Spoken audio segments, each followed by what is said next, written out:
नमस्कार विद्यार्थी मित्रांनो आणि वाचकांनो. मी एक पुस्तक लिहितो. तर त्या पुस्तकाचं नाव आहे की Indian prime minister, the prime minister of India as a CFO, the balance sheet of India.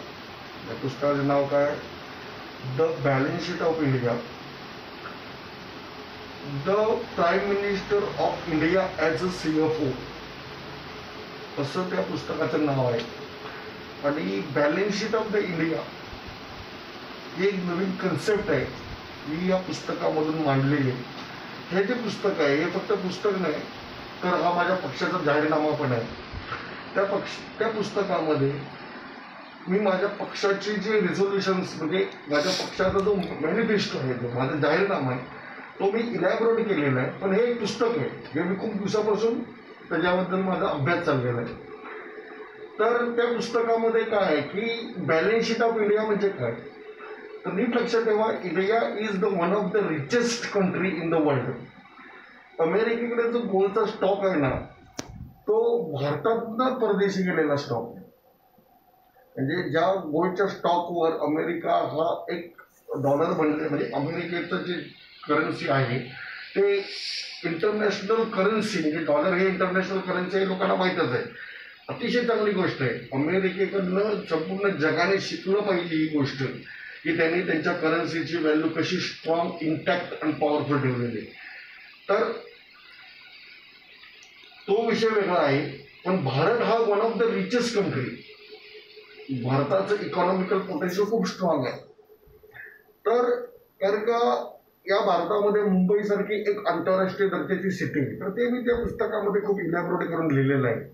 Scientifically, mathematically आणि economically, banking point of view, finance point of view, Bharat देशाचं जे इकॉनॉमिकल पोटेन्शियल आहे आणि भारत देशातला प्रत्येक माणूस हा कसा वन ऑफ द रिचेस्ट करोडपती, स्पेशली या महाराष्ट्रामध्ये एवढी आर्थिक उलाढाल होते का नाही, आणि पर्यायाने संपूर्ण भारतामध्ये. महाराष्ट्राला भारतापासून इलॅबोरेट करायचा विचार नाही आहे माझा, चुकीचा अर्थ काढू नका. तर बॅलन्स शीट ऑफ इंडियामध्ये एक कॉन्सेप्ट अशी आहे की इंडियाने, म्हणजे तो सॉव्हर्जियन, डेमोक्रेटिक, रिपब्लिक, सोशलिस्ट इंडिया जो आहे, तो प्रीएम्बलमध्ये लिहिलेला. मी काय बोलतोय? सॉव्हर्जिन, डेमोक्रेटिक, रिपब्लिक आणि सोशलिस्ट इंडिया म्हणून प्रीएम्बलमध्ये इंडियाला जे एक कॉन्स्टिट्यूशनल आयडेंटिटी, जी इंडियाची एक कॉन्स्टिट्यूशनल आयडेंटिटी आहे इंडियाची, तर ही जी इंडिया जो आहे, या इंडियाने एक पब्लिक लिमिटेड कंपनी स्थापन केली पाहिजे. आणि ती पब्लिकली, म्हणजे बॅलन्स शीट ऑफ इंडियामध्ये मला काय मांडायचं आहे, तर इंडियाने एक कंपनी स्थापन केली पाहिजे, पब्लिक लिमिटेड कंपनी स्थापन केली पाहिजे, आणि 51% शेअर्स तिचे भारत सरकारकडे, या सोव्हर्जिन इंडियाकडे, भारत सरकारकडे, म्हणजे इंडियाकडे पाहिजे.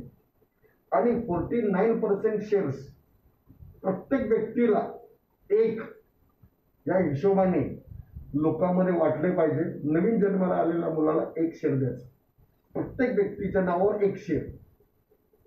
त्याचं वय असो, काही असो, काही न बघता प्रत्येक व्यक्तीला एक शेअर, एकापेक्षा जास्त शेअर कुठल्याही व्यक्तीला पजेस करायला अलाउड नाही, अशी कॉन्स्टिट्यूशनल प्रोव्हिजन केली पाहिजे.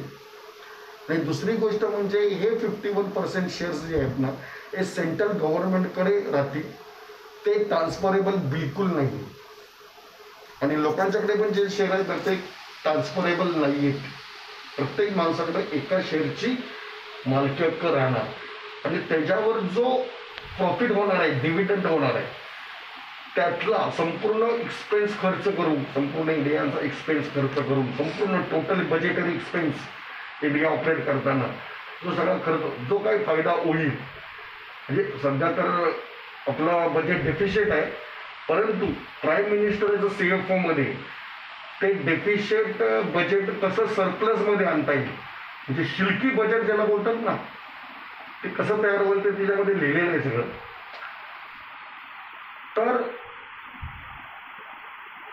जो डिव्हिडंड क्रिएट होतोय म्हणजे जो प्रॉफिट होतोय त्यातला प्रत्येक व्यक्तीचा जो डिव्हिडंड आहे म्हणजे सेंट्रल गव्हर्नमेंटला जो 51% आहे तो सेंट्रल गव्हर्नमेंटला तर दिला जावा, प्रत्येक व्यक्तीला एक एक शेअर आहे त्यानुसार त्याला डिव्हिडंड देण्यात यावा. पण डिव्हिडंड कसा द्यायचा, जो टोटल डिव्हिडंड क्रिएट होतोय वर्कआउट होतोय जो राहतोय त्याला अर्धा भाग हा रिझर्व्ह फंड मधून पुन्हा ट्रान्सफर केला जावा.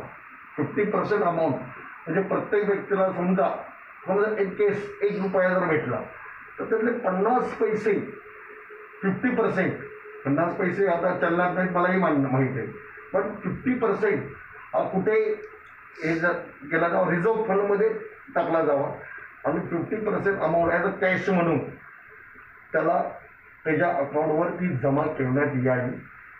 त्या पैशाचं काय करायचं तो त्याचा तो बघेल. ही इंडिव्हिज्युअल लिबर्टी इंडियन पब्लिकला हवी.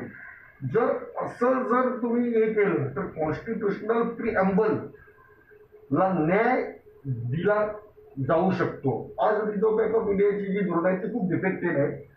त्याच्याबद्दल पूर्ण जो आहे की नाही म्हणजे the prime minister of India as a CFO of India the balance sheet of India नावाचं जे मी पुस्तक लिहिलंय त्याच्यामध्ये इलॅबोरेट हा विषय केलेलाच आहे. आणि the constitutional party of India ही जी पॉलिटिकल पार्टी मी फ्लोट करतोय इंट्रोड्यूस करतोय त्या पार्टीचा सुद्धा हा एक जाहीरनामा आहे. तर वाचकांनी आणि तमाम भारतातल्या बंधू भगिनींनी या गोष्टीची नोंद घ्यावी ही माझी नम्र विनंती. थँक्यू. धन्यवाद.